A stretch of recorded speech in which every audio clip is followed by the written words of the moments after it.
مطلب آپ دعویدار تھے کہ جو آپ لوگوں کے ساتھ ہوا وہ نہیں ہوگا، جو جنرل امجد شعیب صاحب کے ساتھ ہوا ہے ایک مزے کا خیز ایف آئی آر پہ ان کی گرفتاری، یہ کیا کیا آپ لوگوں نے؟ دیکھیے، میں نہیں سمجھتا کہ ہم نے کوئی بھی اس طرح کی انتقامی کارروائی کی ہے جس سے ہم گزرے ہیں. ہماری پوری لیڈرشپ اندر تھی. شہزاد اکبر نامی آدمی جس ملک میں نہیں ہے، اللہ کرے وہ واپس آئیں اور اپنے ملک کو سرو کریں. جس طرح وہ مشیر کے طور پہ بیٹھتے تھے، اعلیٰ عہدوں کے اوپر مراد لیتے تھے، فائدہ اٹھاتے تھے، اختیارات کا استعمال کرتے تھے.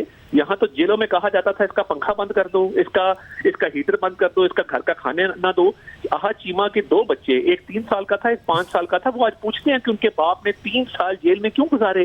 ادھر 4 دن کے اندر جاتے ہیں تو ان کے آنسو نکل آتے ہیں. مگر آپ نے کہا انتقامی نہیں کرے، تو امجد شعیب صاحب سے آپ کا تو انتقام نہیں ہے نا؟ اور کسی بھی جرنیل کو گرفتار کوئی ڈیموکریٹک گورنمنٹ کر لے، چاہے وہ ریٹائرڈ ہو، ایف آئی آر کرنا مشکل ہوتا ہے. تو آپ لوگ استعمال ہو رہے ہیں پھر، اور اگر استعمال ہو رہے ہیں تو فاشسٹ گورنمنٹ کا داغ تو آپ ہی کے اوپر لگ رہا ہے. اور جو ایف آئی آر ہے وہ بڑی مزے کا خیز ہے. تو یہ کیا کیا آپ نے گرفتار کر کے؟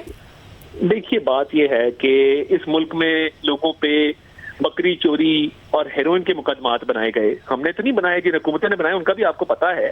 مگر obviously ایک ریڈ لائن ہے. اگر آپ ایک ریڈ لائن کو کراس کریں گے اس کے لیے قانون موجود ہے. اگر درخواست ایف آئی آر میں کوئی ریڈ لائن کراس نہیں کی انہوں نے، کوئی ایسی بات نہیں ہے اس ایف آئی آر میں. آپ اس ایف آئی آر کو پڑھ لیں، وہ تو بتا رہے ہیں کہ کس طریقے سے ان کی جیل بھرو تحریک ناکام ہوگی. اگر کوئی ایسی بات کرتے ہیں جس کی وجہ سے حکومت پر پریشر آتا ہے، وہ تو ایک ایسی بات کر رہے ہیں، وہ کوئی نہ اکسا رہے، نہ کوئی ایسی بات کر رہے ہیں، انہیں گرفتار کر لیا گیا.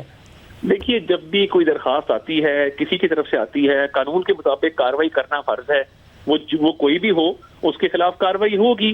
تو یہ اب آگے کورٹ کا میٹر ہے. اب دیکھتے ہیں کورٹ اس میں کیا ہانٹ کریں گے آپ کو یہ چیزیں مستقبل میں، جس طرح تحریک انصاف کو ہانٹ کرتی ہیں مختلف چیزیں، چاہے رانا ثنا کا کیس ہو، دیگر کیسز ہوں، آپ کے لیے بھی تانا بنے گی یہ چیزیں، یہ جو ہو رہا ہے؟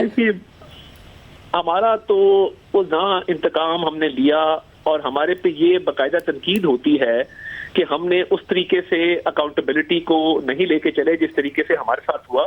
ہم یہ سمجھتے ہیں کہ یہ میرٹ پہ ہونا چاہیے، کسی قانون ضابطے کے تحت ہونا چاہیے، اور کسی کے ساتھ زیادتی نہیں ہونی چاہیے. ہمارا یہ فرم سٹینڈ ہے. ہم نے جو بھگتا ہے وہ بدترین انتقام تھا. اور آپ نے وٹنس کیا، رانا ثناء اللہ صاحب کا کیس دیکھ لیں، شاہد عباسی کا، احسن اقبال کا. ہماری پوری فرنٹ لائن، ایک ٹائم ایسا آیا تھا کہ اسمبلی کی پہلی 2 روز خالی ہوتی تھی، صبح آرڈر آتا تھا، شام کو بندے کو بند کرتے تھے. گرفتاری پہ گرفتاری، جیل پہ جیل، مقدمات پہ مقدمات. ہم نے تو اس کا اشر شیر بھی نہیں کیا.